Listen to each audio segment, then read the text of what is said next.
Bum bum bum bum bum bum bum bum bum bum bum bum. The Peter Dislike Show. Bum bum bum bum bum bum bum. Back in 2000, I used to be a big fan of the game show Who Wants to Be a Millionaire.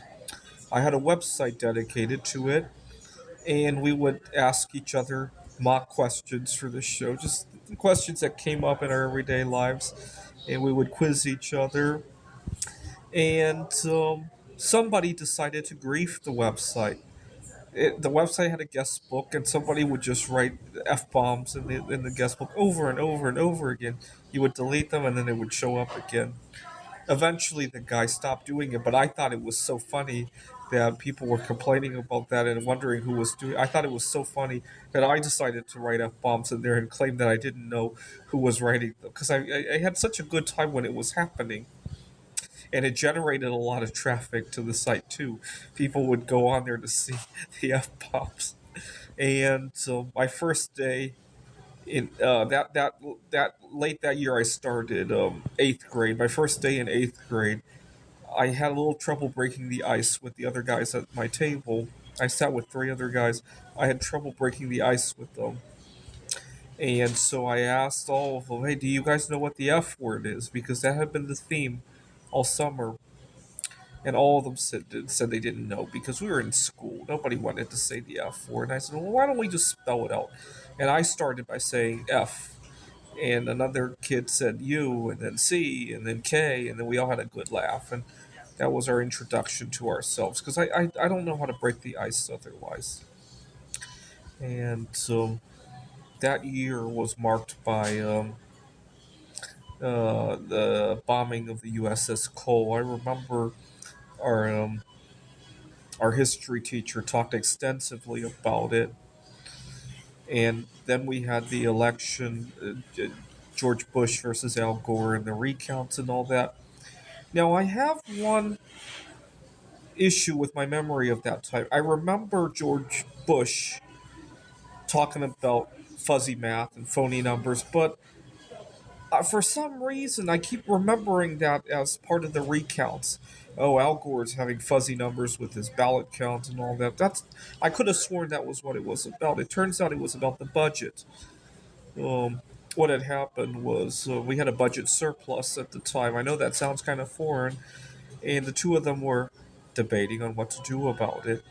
And Al Gore promised that he would put Social Security and Medicare in an ironclad lockbox, right?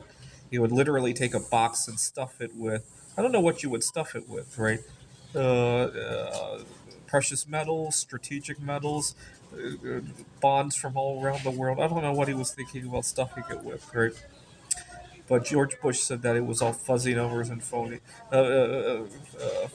numbers and fuzzy math. And I like that phrase so much. I started collecting coins not long after that. One day, the coin dealer was distracted with something, and I shortchanged him. I think what happened was I bought five coins that were going for $9 each, and I gave him $35, and he thought that was the right number. He was distracted, and as I walked out of there, I thought about George Bush's fuzzy mouth. Anyway, his life was just so carefree back then.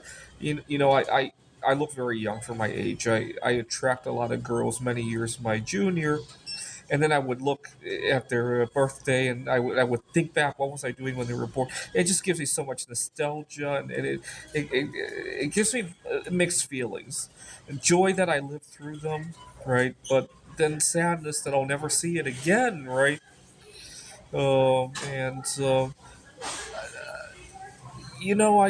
I learned so many life lessons as I was going through all of this. But the sad part is I never get to apply them again because those circumstances never come up again.